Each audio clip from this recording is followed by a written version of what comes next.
비 오는 늦가을 토요일, 김서연은 정갈한 곤색 한복 차림으로 강남의 한 웨딩홀 앞에 도착했다. 그녀는 손에 쥔 초대장을 한 번 더 바라보았다. 보낸 이는 박지연, 고등학교 시절 함께 졸업했던 동창이었다. 연락이 끊긴 지 오래였고 서로의 소식을 알지 못한 채 수십 년이 흘렀다. 그런 그녀로부터 갑작스럽게 도착한 결혼식 초대는 뜻밖이었지만 서연은 별다른 망설임 없이 참석하기로 했다. 식장 내부는 은은한 조명과 생화 향기로 가득했다. 웨딩홀 벽면에는 신랑 신부의 웨딩 사진이 걸려 있었고 식장 한쪽에서는 하객들이 삼삼오오 모여 인사를 나누고 있었다. 김서연은 조용히 가장자리에 위치한 의자의 자리를 잡았다. 단정한 머리 매무새와 절제된 액세서리 눈에 띄지 않는 조용한 태도. 그녀는 처음부터 스스로를 드러낼 생각이 없었다. 그 순간 몇 명의 여성이 식장으로 들어왔다. 눈에 띄게 화려한 원피스와 명품, 핸드백 얼굴에는 짙은 화장. 그들 중 한 명이 서연을 흘끗 보더니 멈칫했다. 저기 앉아있는 사람, 김서연 아냐? 주변 친구들이 고개를 돌렸다. 진짜네. 와, 진짜 오랜만이다. 안 늙었네. 아니, 그냥 변함이 없다고 해야 하나? 짧은 침묵 끝에 이내 조롱에 가까운 웃음이 퍼졌다. 그래도 어떻게 여길 왔대? 이런데 어울릴 스타일은 아닌데. 그들은 웃음을 터뜨리며 서로 팔짱을 꼈다. 박지연은 아직 등장하지 않았다. 이들은 서연의 존재 자체가 불편하다는 듯한 태도로 식장의 중심을 향해 사라졌다.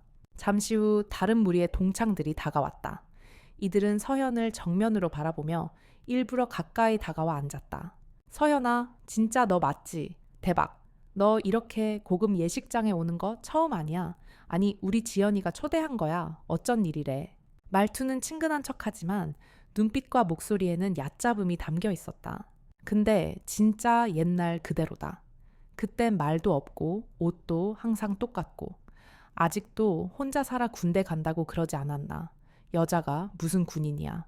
그때도 우리가 얼마나 웃었는지 기억나. 서연은 아무 대답도 하지 않았다. 그저 고개를 살짝 숙이고 차를 한 모금 마셨을 뿐이었다. 아니면 뭐 결혼은 했어. 자식은? 미안, 민감한 질문이었나? 그들은 계속해서 웃었다. 웨딩홀이라는 장소 타인의 경사 속에서도 그녀를 향한 조롱은 멈추지 않았다. 이런데 와 본 적도 없을 텐데 되게 신기하지. 여긴 지연이 딸 결혼식이잖아. 강남 스타일이야. 그러니까. 우리 중에 이렇게 다른 사람도 초대하다니 지연이 정말 배포 크다. 그 순간 박지연이 나타났다. 깔끔한 단발머리에 세련된 베이지톤 원피스를 입고 있었다. 그녀는 하객들과 일일이 인사를 나누고 있었고 여유롭고 밝은 미소를 띠고 있었다. 그러다 우연히 고개를 돌리던 찰나 그녀의 시선이 서연과 마주쳤다. 박지연은 표정 하나 변하지 않고 고개를 끄덕였다. 서연아, 잘 왔네. 그 인사는 담담했고 특별히 감정이 실려 있는 것도 거리감도 느껴지지 않았다. 잘 지냈지? 앉아있어. 곧 시작할 거야. 박지연은 더는 말하지 않고 다른 손님들을 향해 자리를 옮겼다. 그녀의 태도는 깔끔했다. 감정도 의도도 보이지 않는 철저히 관리된 사회적 인사에 가까웠다. 하지만 주변 동창들은 그렇지 않았다. 박지연이 자리를 뜨자마자 또다시 웅성거림이 시작됐다. 뭐야, 지연이도 참. 아직도 저 애랑 연락해 기억 안 나. 고등학교 때 얘가 얼마나 따로 놀았는지. 하긴 지연이도 드레스 때문에 정신없어서 그럴 시간도 없겠지. 그냥 축의금 받으려고 불렀나 봐. 그들의 비웃음이 계속되는 가운데 김서연은 천천히 숨을 들이쉬었다. 눈동자는 여전히 고요했고 입가에 미세한 떨림조차 없었다. 그러나 그 순간 식장 입구에서 또 다른 움직임이 시작되었다. 검은 제복에 별이 빛나는 군인들 3명이 등장한 것이었다. 그들은 곧장 서연을 향해 걸어오기 시작했다. 제복을 입은 남성 셋이 식장으로 들어오자마자 주변이 술렁이기 시작했다. 그들은 정렬된 걸음으로 천천히 걸어왔고 어깨에는 명확하게 별 2개가 박힌 휘장이 반짝이고 있었다. 현역 육군 소속의 투스타 장군들, 그 존재만으로도 웨딩홀 전체의 공기가 바뀌는 순간이었다. 처음엔 하객들 사이에서도 웅성거림만 있었지만 이내 그들이 향하는 방향이 김서연이라는 사실을 깨달은 순간 모두의 시선이 집중되었다. 장군들 3명은 식장 한쪽에 앉아있는 한복 차림의 여인을 향해 멈추었다. 가장 먼저 앞장섰던 장군이 정자세를 하고 외쳤다. 지휘관님, 따님의 결혼을 진심으로 축하드립니다. 정적. 비웃음과 수군거림으로 가득하던 동창 무리들의 목소리가 그 순간 완전히 끊겼다. 아무도 입을 열지 못했다. 눈동자만이 좌우로 흔들리며 상황을 이해하려 애썼다. 두 번째 장군이 고개를 숙이며 경례했다. 지휘관님, 사전 통보 없이 참석드려 죄송합니다. 직접 축하드리고 싶었습니다. 세 번째 장군도 마찬가지로 경례하며 덧붙였다. 저희가 이 자리에 함께할 수 있어 큰 영광입니다. 그들이 연달아 지휘관님이라 부르는 그 순간 동창들의 입은 벌어진 채로 굳어 있었다. 지금까지 농담처럼 떠들던 그냥 군인 아니야. 민방위쯤 됐겠지. 같은 말들이 부끄러움도 없이 공중에서 산산이 부서져 내렸다. 그들은 보고 있었다. 자신들이 조롱했던 여인이 현역 투스타 장군들의 직접 경례를 받는 고위 지휘관이라는 사실을. 오지은이 가장 먼저 시선을 피했다. 정윤아는 손에 쥔 핸드백을 본능적으로 잡았고 이다연은 무언가 말하려다 입을 다물었다. 박지연 역시 그 장면을 목격했다. 그녀의 표정은 여전히 침착했지만 눈썹이 아주 미세하게 떨렸다. 그녀는 그들을 알아보았다. 군부 고위층 회의에서 한두 번 마주쳤던 바로 그 인물들. 그리고 그들보다 위에 서 있는 유일한 여성 장성이 바로 김서연이었다. 3명의 장군은 김서연의 앞에 고개를 숙였다. 서연은 담담히 고개를 끄덕이며 짧게 인사했다. 멀리서 와줘서 고마워요. 바쁘실 텐데. 첫 번째 장군이 미소를 지으며 말했다. 지휘관님께서 평소 따님 자랑을 많이 하셨습니다. 꼭 참석하고 싶었습니다. 주변에서 이 대화를 들은 동창들의 표정이 무너져 내리는 건 한순간이었다. 조롱이 사라진 자리에 자리 잡은 건 당황함, 공포, 그리고 불편한 깨달음이었다. 그들이 그렇게 깔보고 무시했던 김서연은 지금 대한민국 육군에서 별 2개를 단 여군 장군이었고 심지어 지휘관님이라는 공식 호칭을 받은 인물이었다. 오지은이 떨리는 목소리로 말했다. 서현아, 그게 무슨 소리야? 지휘관님이라고 했어. 서연은 대답하지 않았다. 대신 차를 한 모금 마셨다. 그리고 고개를 돌려 하객석을 천천히 훑었다. 그 시선은 아무 말도 하지 않았지만 그 안에는 모든 말이 담겨 있었다. 그래, 이게 나야. 너희가 짓밟았던 그 애, 지금은 내가 윗자리에 있지. 정윤아가 눈치를 보며 얼버무렸다. 그동안 연락 못해서 미안했어. 사실 옛날엔 우리가 좀 철이 없었잖아. 이다연도 머리를 만지작거리며 따라붙었다. 맞아. 그땐 다들 어리니까. 서연이 너 되게 멋지다. 나 진짜 몰랐어. 서연은 여전히 아무 말도 하지 않았다. 그들의 말이 진심이 아니라는 걸 누구보다 잘 알고 있었다. 그건 사과가 아니었다. 살기 위한 반사적인 아첨. 이제는 우위가 바뀌었고 그녀는 대답할 필요조차 느끼지 않았다. 그 침묵이 그 어떤 대사보다 더 날카로웠다. 그녀는 고개를 숙이며 손에 든 컵을 내려놓았다. 그 어떤 표정 변화도 없이 단지 아주 작게 입꼬리만이 움직였다. 그것은 미소가 아니었다. 그건 경멸이었다. 예식은 예정된 시간에 시작되었다. 사회자의 목소리가 울리고 신랑과 신부가 입장하자 하객들은 일제히 박수를 보냈다. 김서연은 차분하게 자리에서 일어나 박수를 쳤지만 그녀의 시선은 단 한순간도 동창들에서 떨어지지 않았다. 그녀의 등 뒤에서는 여전히 미묘한 소란이 흘러나오고 있었다. 야, 지연이는 뭐야? 왜 우리한텐 저 여자가 그냥 친구라고만 했던 거지? 나 진짜 지금 숨 막혀. 우리 방금까지 뭐라 그랬는지 기억나? 미친 거 아냐? 별 2개라니. 그럼 대령도 아닌 거잖아. 진짜 장군이야. 그들은 어지러운 표정으로 서로를 바라보며 허둥거렸다. 서연의 존재는 그들에게 갑작스럽게 들이닥친 불편한 진실이었고 감당하기 힘든 현실이었다. 자신들이 뱉은 모든 조롱과 멸시가 지금 이 순간 그들의 발등을 찍고 있었다. 예식이 끝나고 사진 촬영이 시작되자 하객들은 단상 앞쪽으로 이동했다. 김서연은 뒤로 한 발짝 물러서 있었다. 그녀는 전면에 나설 이유도 그럴 욕심도 없었다. 하지만 운명은 그렇게 단순하게 넘어가지 않았다. 서연아, 박지연이 그녀를 향해 다가왔다. 여전히 사회적으로는 정중한 표정을 유지하고 있었지만 그 안에 담긴 긴장은 미세하게 전해졌다.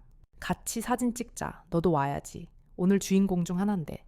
주인공 서연은 고개를 약간 기울였지만 아무 말도 하지 않았다. 박지연이 웃으며 말했다. 우리 진짜 오랜만이지. 이렇게 다시 보니까 좋다. 네가 와줘서 너무 고마워.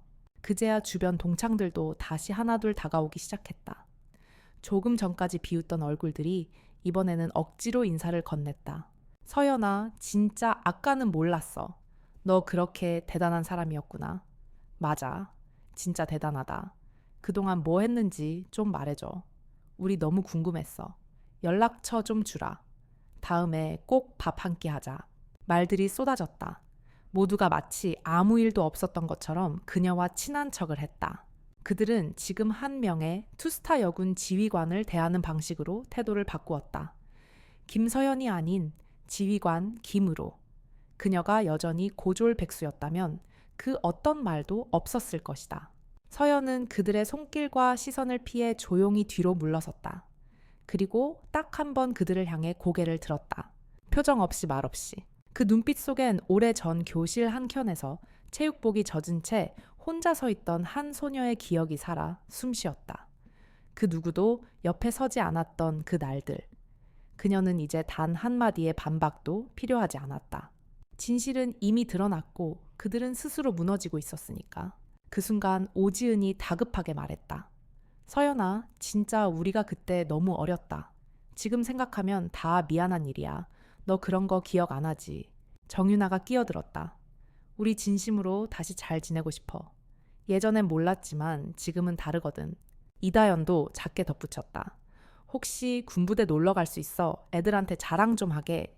그 말에 서연의 입꼬리가 아주 미세하게 움직였다. 이번엔 분명히 웃음이었다. 하지만 그건 조소였다. 그녀는 끝까지 아무 말도 하지 않았다. 그 침묵이 그들에게 준 메시지는 분명했다. 나는 이제 너희 말에 대답할 이유조차 없다. 그 순간 김서연은 등을 돌려 천천히 식장을 나섰다. 카펫 위로 떨어지는 그녀의 발걸음은 조용했고 흔들림이 없었다. 뒤에서 누군가가 작게 말했다. 야, 김서연 무서운 사람이었네. 다른 누군가는 중얼거렸다. 아니야, 우리가 너무 우습게 봤던 거야. 그러나 그녀는 들은 척도 하지 않았다. 지휘관 김서연은 그날 아무 말도 남기지 않고 사라졌다. 단지 그 침묵 하나로 모든 것을 끝냈다. 김서연은 예식장을 빠져나와 빗방울이 부드럽게 내리는 현관 앞에 섰다.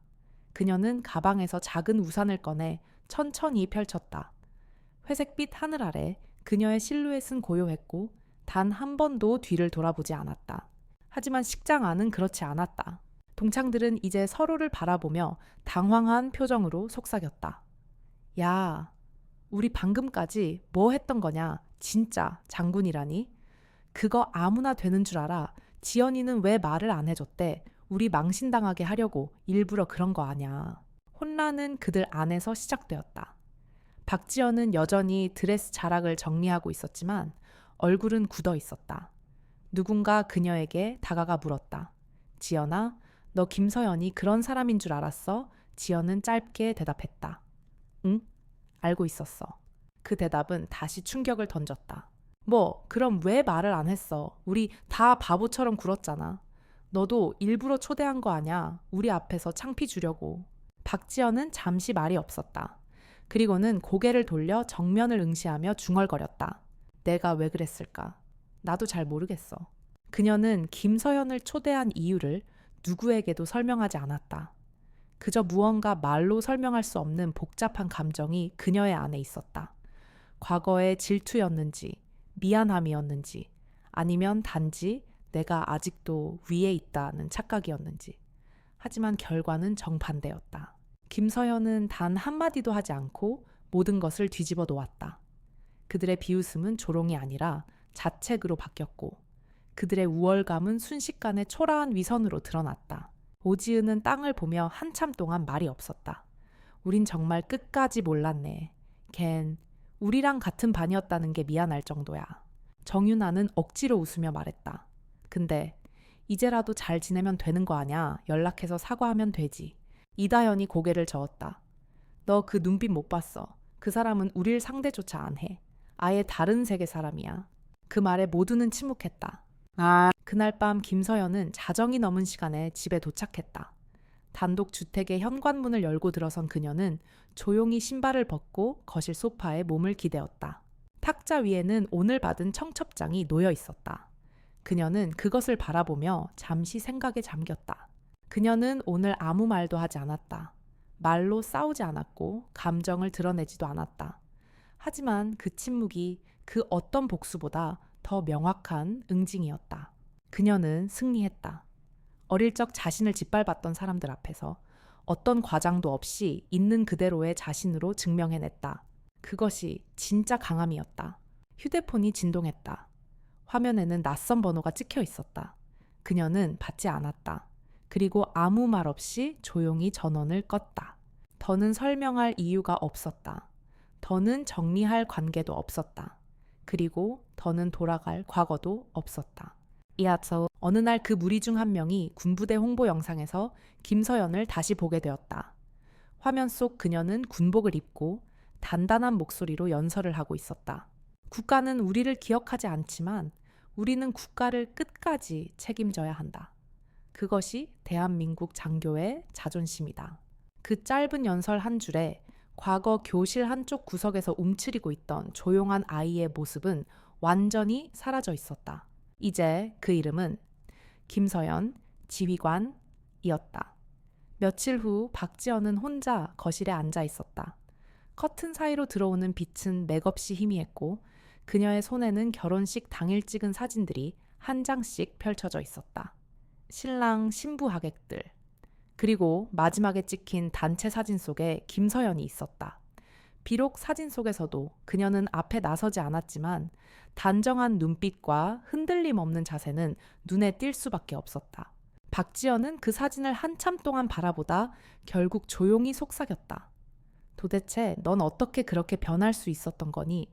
그러나 그 말에는 궁금함보다 혼란과 패배감이 담겨 있었다. 그녀는 분명히 과거에 그 아이를 밟은 쪽이었다.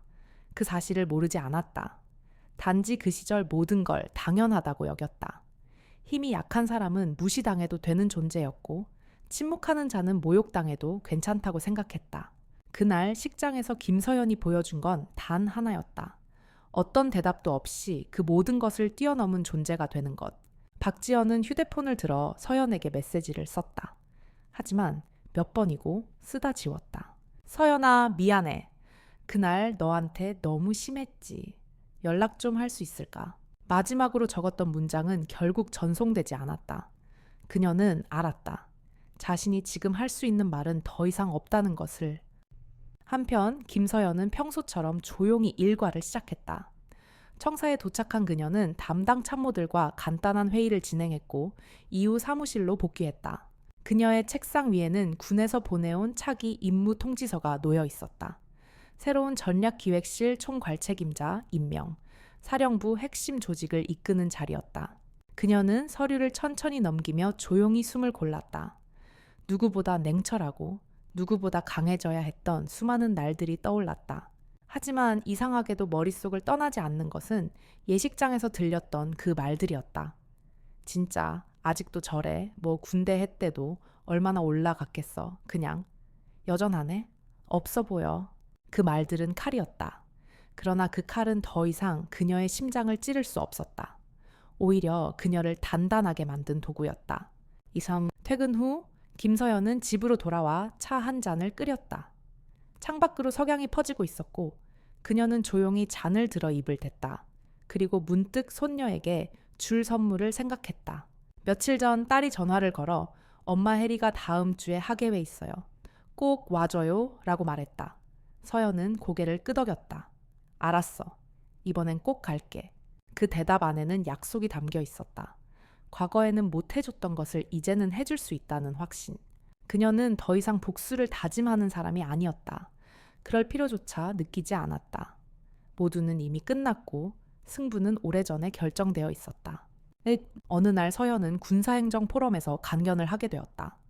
그녀의 연설이 끝난 후 청중 중 누군가가 질문을 던졌다. 지휘관님, 그 긴 시간 동안 무엇이 가장 힘드셨습니까? 그녀는 마이크를 들고 잠시 침묵했다. 그리고 짧게 말했다. 침묵이었습니다. 그리고 이어 말했다. 말을 하지 못한 게 아니라 말을 해도 듣지 않는 세상이었기 때문입니다. 그래서 저는 들리지 않는 방식으로 증명했습니다.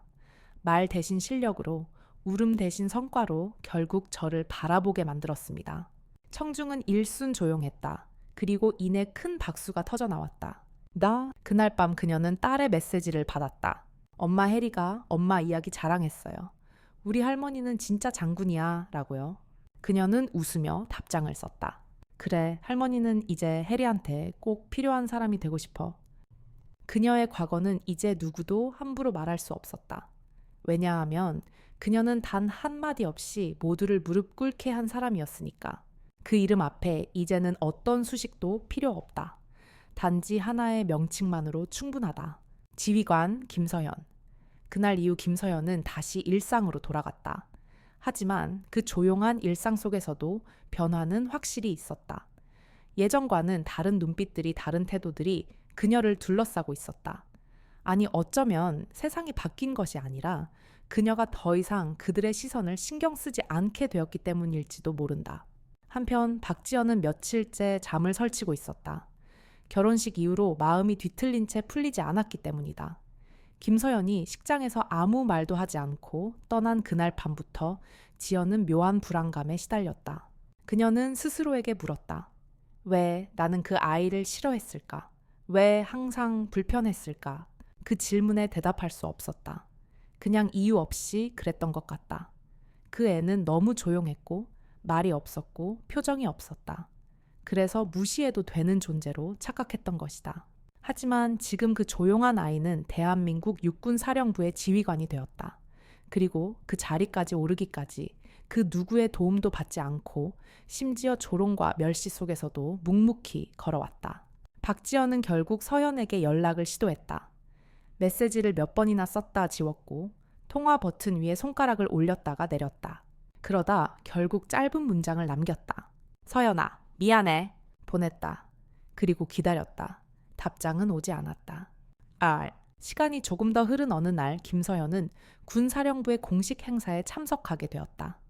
그날의 연설은 특별하지 않았지만 연설이 끝난 후 의외의 인물이 다가왔다. 박지연이었다. 정장 차림으로 조심스럽게 행사장 안으로 들어온 그녀는 행사 후 기념 촬영이 끝나자 조용히 서연에게 다가왔다. 서연아, 아니 지휘관님. 목소리는 낮았고 눈빛엔 복잡한 감정이 담겨 있었다. 서연은 그녀를 가만히 바라보았다. 말없이. 박지연은 이어 말했다. 그땐 내가 너무 어렸어. 널 그런 식으로 대했던 거 지금 생각하면 너무 창피하고 너무 미안해. 서연은 여전히 아무 말도 하지 않았다. 그녀의 눈빛은 따뜻하지도 차갑지도 않았다. 그저 투명했다. 모든 것을 꿰뚫어 보는 듯한 침묵. 박지연은 더 이상 무슨 말을 해야 할지 몰랐다. 몇 초간의 정적, 그리고 결국 고개를 숙였다. 그 순간 서현은 작게 고개를 끄덕였다. 하지만 그건 용서의 의미가 아니었다.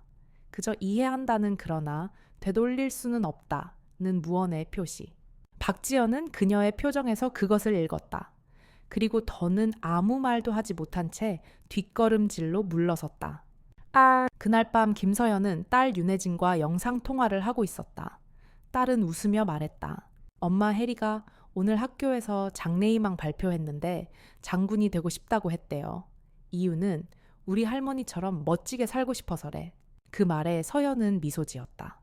그 어떤 훈장보다 그 말 한마디가 더 무거웠다. 며칠 뒤 군사령부 내부 보안회의에서 서연은 후배 장교들에게 강의했다. 그녀는 자료를 넘기며 조용히 말했다. 자기 실력을 의심하는 세상에선 말 대신 증명해야 합니다. 증명은 조용해야 강력합니다. 그리고 그날 강의를 마치며 마지막으로 남긴 말. 조롱과 편견은 소리치지만 진짜 강함은 말하지 않습니다. 김서연은 다시 조용한 자리로 돌아왔다. 아무도 이제 그녀를 무시하지 않았다. 아무도 그녀에게 다가가 함부로 묻지 않았다. 왜냐하면 그녀는 말없이 모든 걸 증명한 유일한 인물이었기 때문이다. 결혼식이 있은 지 한 달 후 동창들의 단톡방은 그날의 이야기를 중심으로 여전히 분주했다. 누군가는 조용히 방을 나갔고 누군가는 김서연을 뒤늦게 검색해 과거 기사와 인터뷰를 올리며 감탄을 금치 못했다. 야, 얘 진짜 대박이다. 전쟁터에서 인질 구출 작전 지휘한 게 얘였어. 육사 수석 졸업도 했더라. 우리가 그때 무슨 눈으로 본 거지? 오지은은 다시 말없이 화면을 껐다. 그녀는 그 방에 남아 있었지만 단 한마디도 하지 않았다. 죄책감이 그녀의 손끝을 붙잡고 있었다. 그리고 이다현은 혼잣말처럼 중얼거렸다. 그때 조금이라도 다르게 대해줬다면 지금 이 상황도 다르지 않았을까. 그러나 그건 너무 늦은 깨달음이었다. 과거는 다시 돌아오지 않았고 김서연은 그들과 이미 다른 시간대에서 살아가고 있었다. 짜트. 어느 날 박지연은 자신의 딸에게 한 장의 사진을 보여줬다. 결혼식 단체 사진이었다. 그 가운데 수수한 검정 정장을 입고 있는 여성이 있었다. 얘가 누구냐면 엄마랑 고등학교 친구였어. 엄마보다 나이 많아 보여. 지연은 헛웃음을 지었다. 그렇지. 하지만 지금은 엄마가 감히 넘볼 수 없는 사람이야. 딸이 고개를 갸웃했다. 왜? 지연은 대답하지 않았다. 말로 설명할 수 없었다. 그녀 자신이 만든 틀 속에서 스스로 무너진 기억이었으니까. 한편 김서연은 주말에 딸 가족과 함께 시간을 보냈다. 손녀 혜리는 장난감을 가지고 놀다가 갑자기 물었다. 할머니 엄마가 그러는데 옛날 친구들이랑 결혼식에서 만났대요. 진짜예요. 응, 맞아. 그 친구들은 좋았어요. 서연은 잠시 생각하다가 미소 지으며 말했다. 모두 각자의 시간이 있었지. 그리고 지금은 다 지나간 일이야. 혜리는 고개를 끄덕이더니 다시 인형 놀이에 집중했다. 그 단순한 말 속에 서현은 모든 복잡함을 담아 정리한 것이었다. 그녀는 분노로 응징하지 않았다. 경멸로도 갚지 않았다. 그저 살아내고 증명하고 떠났다. 그것이 김서연이 선택한 방식이었다. 몇 주 후 우연히 군 관련 토크쇼에서 그녀가 패널로 출연하는 방송이 방영되었다. 방송이 끝나자 마자 SNS는 그녀의 이름으로 도배되기 시작했다. 이 사람이 그 김서연 예식장에 왔던 그 사람. 맞아, 이름만 들었을 땐 몰랐는데 방송 보니까 아예 다른 차원이야. 박지연은 그 방송을 조용히 시청했다. 끝까지 아무 말도 하지 않았다. 다만 마지막 장면, 김서연이 천천히 카메라를 응시하며 말하는 장면에서 눈을 떼지 못했다. 존재를 증명하는 데 말이 필요하다고 생각했지만 결국은 행동과 시간만이 진실을 드러냅니다. 그리고 때로는 침묵이 가장 큰 소리입니다. 그 말이 끝나자 박지연의 눈에 눈물이 맺혔다. 그건 질투도 후회도 아닌 그저 압도당한 감정이었다. 그 후로도 김서연은 단 한 번도 그 동창들에게 연락하지 않았다. 그 누구도 그녀에게 쉽게 말을 걸 수 없었다. 어떤 오해도 남지 않았고 어떤 미련도 없었다. 가끔 그녀는 그 시절 학교 옥상에서 혼자 하늘을 보던 자신의 모습이 떠오르곤 했다. 그때 그녀는 아무에게도 기대지 못했고 그 누구의 눈에도 들지 않았다. 하지만 이제는 전국이 그녀의 이름을 기억했고 그 누구도 감히 그녀를 무시할 수 없었다. 몇 달 후 대한민국 육군은 새로운 국방개혁안을 발표하며 언론에 주목받고 있었다. 그 중심에 서 있는 인물 바로 중장 종장 김서연이었다. 2개의 별을 달고 정복을 입은 그녀는 청사 정문 앞에서 기자들에게 둘러싸여 있었다. 카메라 플래시가 연신 터지고 기자들이 앞다투어 질문을 던졌다. 지휘관님, 이번 개혁안에 대한 국민들의 반응이 뜨겁습니다. 마지막으로 하시고 싶은 말씀이 있으신가요? 그녀는 잠시 주위를 둘러보았다. 그리고 조용히 천천히 입을 열었다. 전 말보다는 책임이 중요하다고 생각합니다. 제 책임은 끝까지 흔들리지 않는 것, 그것뿐입니다. 짧은 한마디에 수많은 기자들이 조용해졌고 그녀는 말없이 정문 안으로 사라졌다. 그리고 바로 그날 저녁, 서울 강남의 한 고급 뷔페 식당. 어느 상류층 자녀의 결혼식 피로연이 진행되고 있었다. 그곳에는 그날의 그 무리가 다시 모여 있었다. 박지연, 오지은, 이다현, 강서준. 모두 그날 결혼식에서 서현을 조롱했던 인물들이다. 야, 오늘 뉴스 봤어. 서현이 중장이래. 중장 진짜야. 농담이지. 아니, 실시간 검색어 1위야. 사진도 떴어. 누군가 급하게 휴대폰을 켜고 보여줬다. 사진 속 김서연은 전투복을 입고 단호한 눈빛으로 연단에 서 있었다. 그리고 놀라움이 차례로 퍼졌다. 헐, 대박이다. 말도 안 돼. 야, 우리가 그런 사람한테 그런 말을 했다고? 서로를 바라보는 눈빛엔 공포와 당혹이 섞여 있었다. 그럼 그날 식장에 지휘관님이라고 부른 그 장군도 진짜였던 거야. 그게 이성 장군이야. 육사 30기 선배. 모두의 입에서 동시에 정적이 흘렀다. 얼굴이 하얘졌고 어떤 이는 입을 틀어막고 숨을 삼켰다. 그럼 우리 진짜 큰 실수한 거네. 그 다음 주말 박지연은 서연에게 조심스럽게 연락했다. 문제는 다정한 말투가 담겨 있었다. 서연아, 요즘 너무 바빠 보이더라. 정말 자랑스럽다. 언제 밥 한번 할까? 예전 이야기나 하자. 그러나 아무런 답장은 오지 않았다. 그녀는 하루 이틀 3일을 기다리다가 결국 전화를 걸었다. 신호는 갔지만 받지 않았다. 그러던 어느 날 우연히 서울 방산시장 근처 커피숍에서 서연과 마주쳤다. 박지연은 잽싸게 달려가 인사했다. 서연아, 여기서 다 만나네. 너무 반갑다. 김서연은 고개를 살짝 돌렸다. 눈이 마주쳤다. 그러나 그녀의 입에서는 단 한마디도 나오지 않았다. 그저 침묵. 박지연은 그 침묵 속에서 모든 감정을 읽었다. 무시, 거절, 냉담. 아니, 그보다 더 강력한 감정, 경멸. 서연은 말없이 자리를 떠났다. 박지연은 허탈한 표정으로 그녀의 뒷모습을 바라봤다. 그래, 그럴만하지? 차에 그녀는 집으로 돌아와 거울 앞에 섰다. 그리고 자신을 향해 조용히 말했다. 그때 내가 뭘 잃은 건지 이제야 알겠어. 김서연은 다시 청사로 복귀했다. 창밖엔 비가 내리고 있었고 그녀는 차를 세우고 창문을 내렸다. 비의 냄새, 오래전 고등학교 옥상에서 맡았던 그 냄새였다.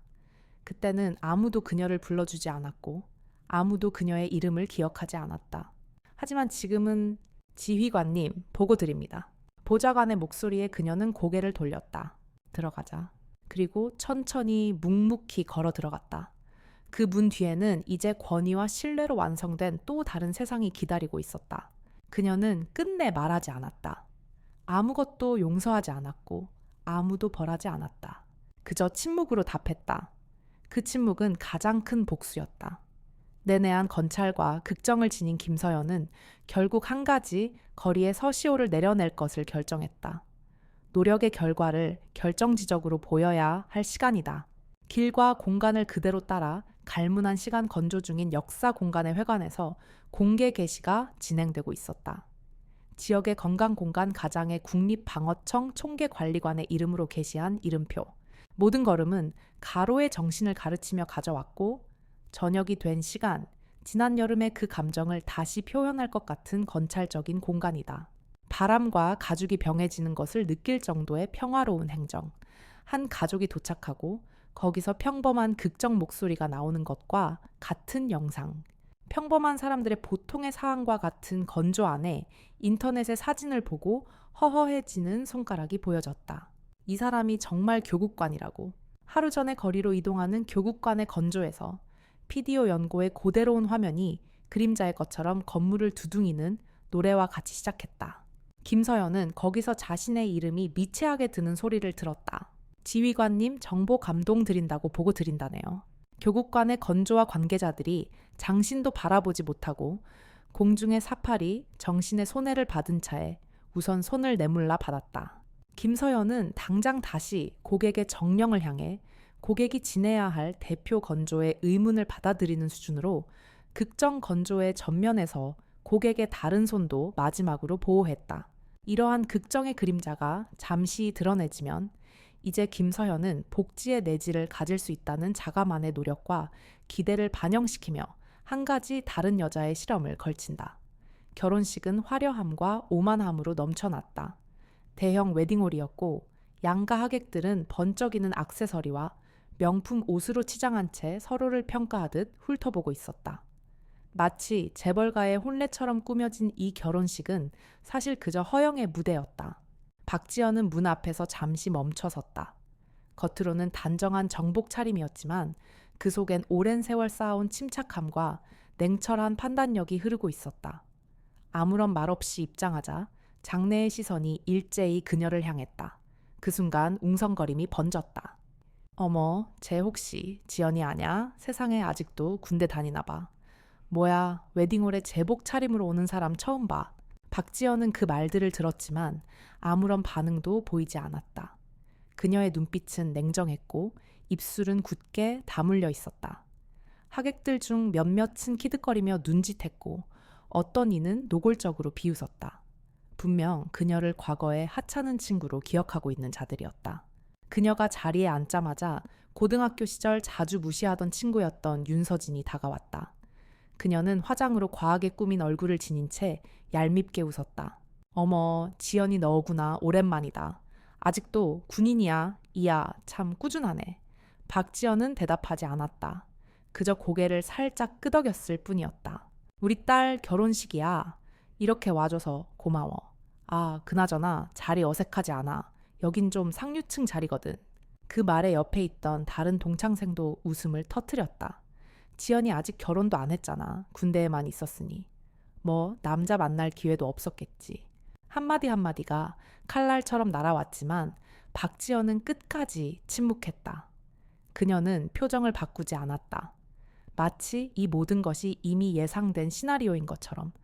그러다 식이 막 시작되려는 그 순간 뒷문이 열리고 정복 차림의 고위 장교 2명이 조용히 들어섰다. 예복에 달린 2개의 별이 반짝이며 모든 하객의 시선을 사로잡았다. 주최 측도 예상치 못한 손님의 등장에 당황했다. 2 장군은 박지연을 발견하자 곧장 그 앞으로 다가와 정자세로 섰다. 그리고 거침없이 외쳤다. 지휘관님 먼저 도착해 계셨군요.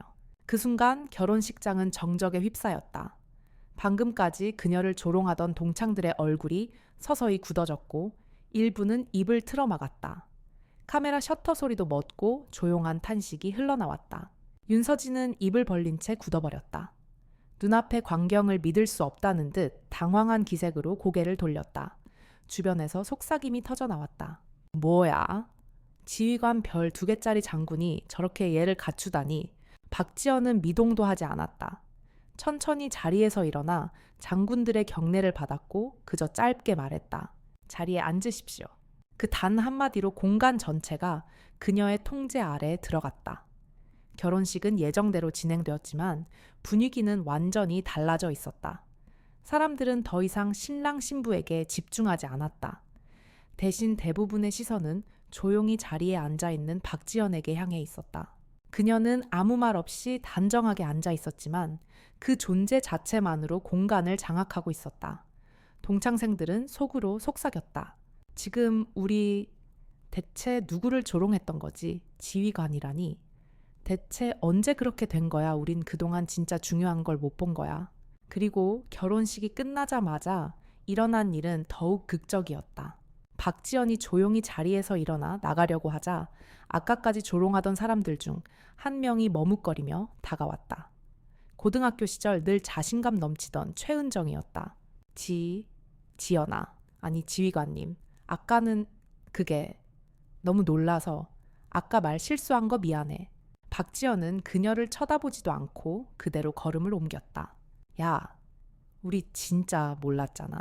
그때는 그냥 우리가 어리석었어. 너 그렇게 대단한 사람인 줄 알았으면.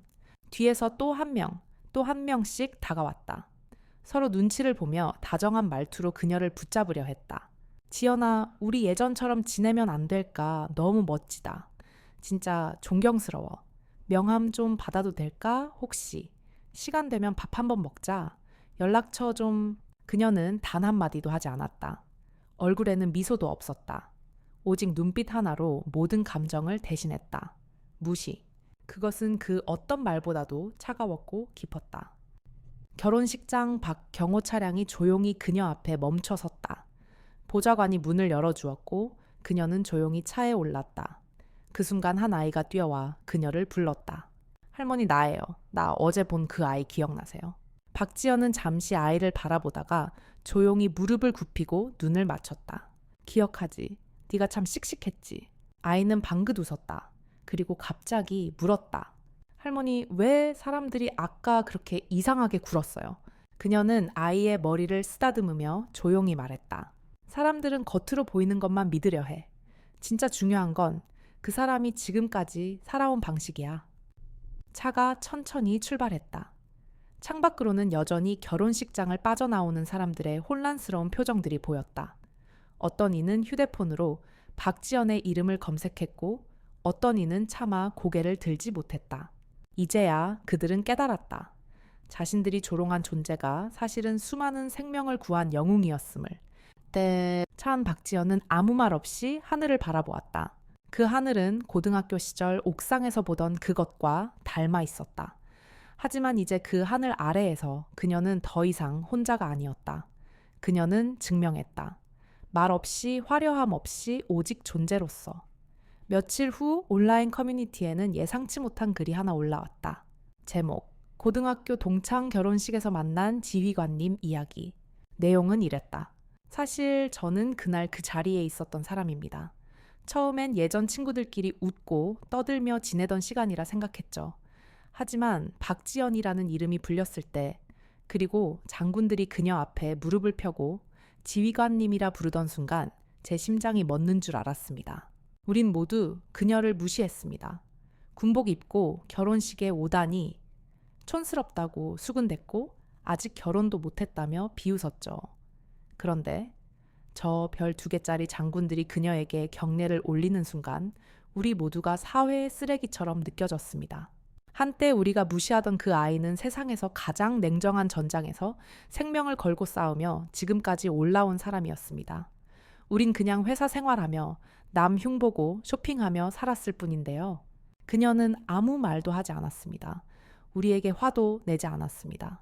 그저 조용히 우리를 지나쳤습니다. 그런데 그 침묵이 가장 뼈아팠습니다. 아직도 꿈에서 그 눈빛이 나옵니다.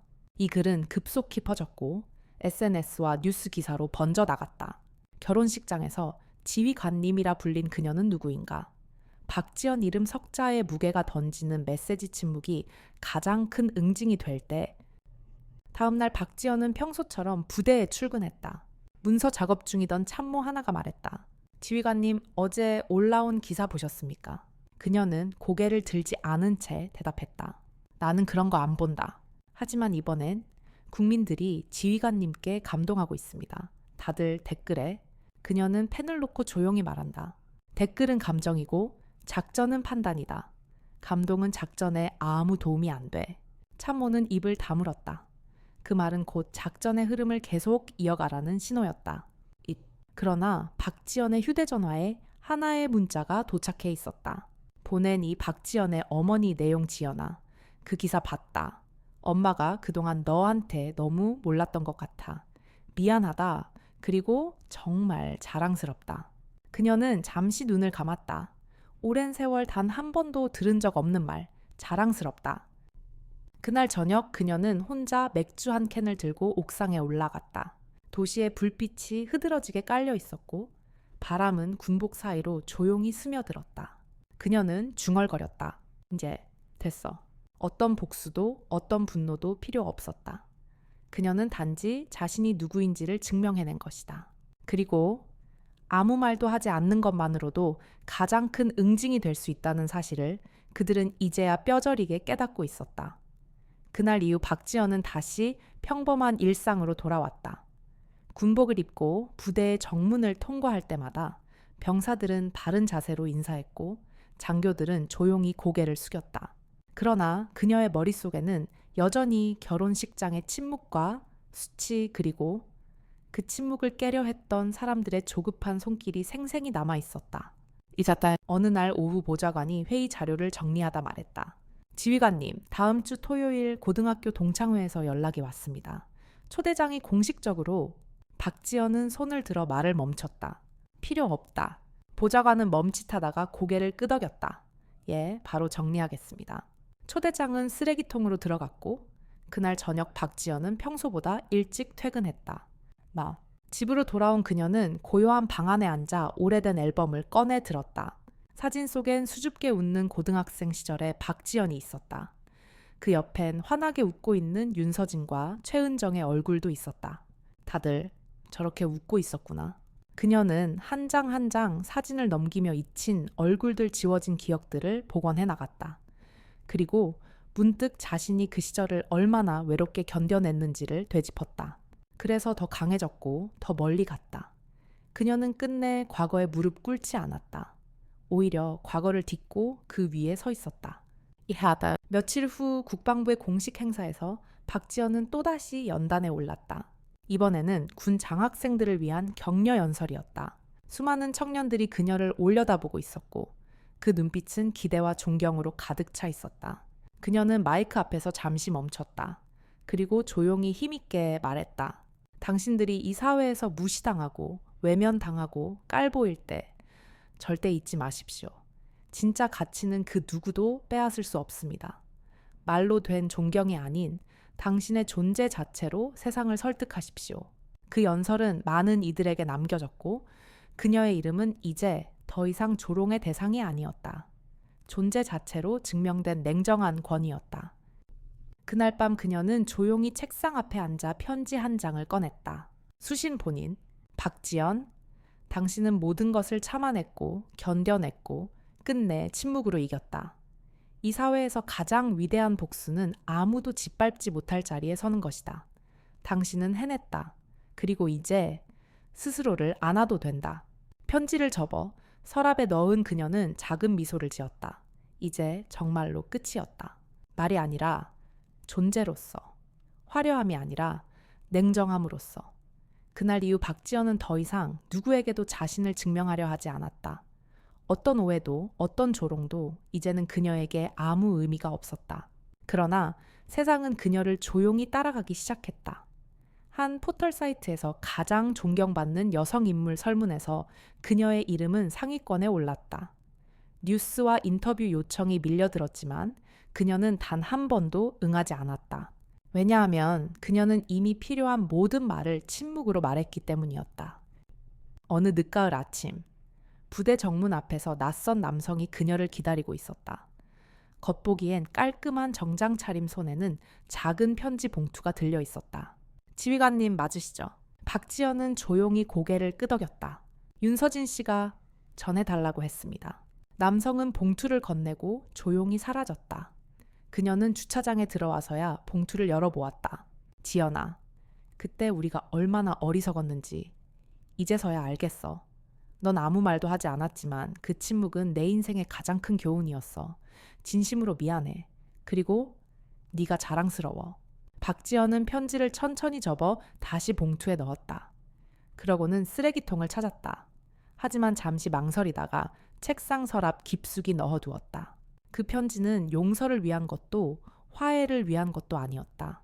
그저 과거가 자신에게 무릎을 꿇은 흔적이었다. 그날 밤 그녀는 오래된 군용 노트북을 켰다. 오랜 세월의 작전 기록이 차곡차곡 저장되어 있는 곳이었다. 그녀는 새로운 폴더를 만들었다. 폴더명, 작전명, 침묵의 명예. 그곳에 그녀는 단 하나의 문장을 기록했다. 말하지 않는다는 것, 그것이 가장 강한 목소리일 수 있다. 이가드. 그녀는 조용히 노트북을 덮고 일어섰다. 창밖으로는 초겨울의 바람이 불고 있었다. 세상은 여전히 불공평하고 사람들은 여전히 외모와 배경을 중시하겠지만 그녀는 이미 그 모든 위에 있었다. 왜냐하면 그녀는 복수를 하지 않았기 때문이 아니라 그 누구도 따라올 수 없는 자리에서 응징을 끝냈기 때문이었다. 그날 한 동창은 SNS에 이런 글을 남겼다.